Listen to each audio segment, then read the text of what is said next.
suruh bikin ini kalau sudah ada materi. Tentang mitigasi bencana, peserta ini dapat mendiskusikan upaya mitigasi bencana di daerahnya melalui berbagai media. Bisa melalui poster, blog, podcast, komik, infografik, artikel dan sebagainya. Jadi sebenarnya pada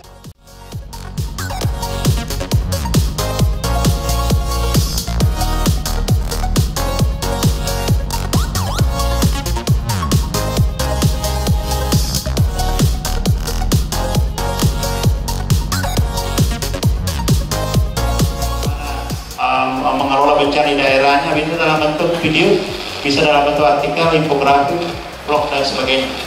Tapi prosesnya itu didapatkan bukan kita yang memberitahu, tapi melalui proses membaca itu, mendengarkan dan menonton misalnya kalau video. Jadi apa yang dia, soalnya ada istilah luar literasi produktif istilahnya. Artinya hasil dari membaca itu dia mempunyai kemampuan dari hasil membaca itu. Misalnya ketika anak-anak membaca cara berpidato yang baik dan dia bisa terapkan, bisa berpidato, itu kan masuk literasi. Itu gunanya literasi, karena dari membaca dia memperoleh manfaat dari membaca itu. Seperti itu. Keluarkan gagasan, isi pikirannya sebebas-bebasnya. Tetapi ada kata tetap menuntunnya.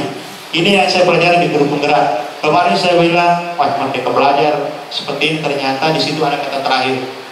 Tetapi tetap menuntunnya ke hal-hal yang mengarahkan mereka mempunyai karakter yang baik, sehingga ilmu yang mereka gunakan bisa bermanfaat bagi orang banyak.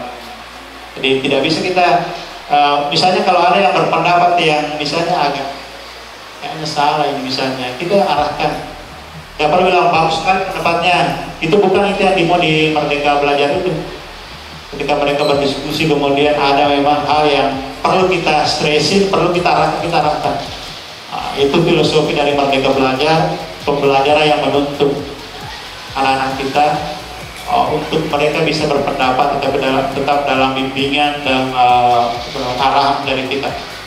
Materi persamaan garis lurus. Saya tadi menggarisbawahi bahwa proses literasi peserta didik yang ada pada aktivitas modul ajar itu ada pada 3 poin. Yang pertama pada tujuan pembelajaran, kemudian yang kedua pada proses, kemudian yang ketiga pada asesmen atau penilaiannya.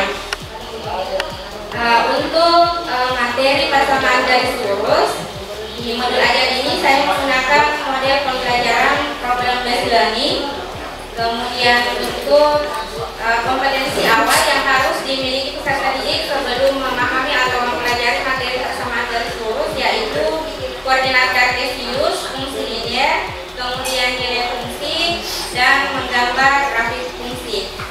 Selanjutnya saya langsung saja ke tujuan pembelajaran yang memuat aktivitas literasi peserta didik melalui tayangan video dan membaca bahan ajar tentang persamaan garis lurus. Dengan pendekatan saintifik, peserta didik dapat yang pertama membedakan persamaan garis lurus atau bukan dengan benar. Yang kedua, menentukan titik potong persamaan garis lurus pada bidang kartesius dengan teliti.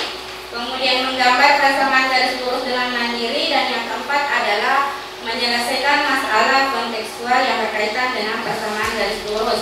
Nah, di sini tadi saya menuliskan membaca bahan ajar. Berarti saya harus menyiapkan bahan ajarnya juga. Di sini ada contoh bahan ajarnya, sekilas mungkin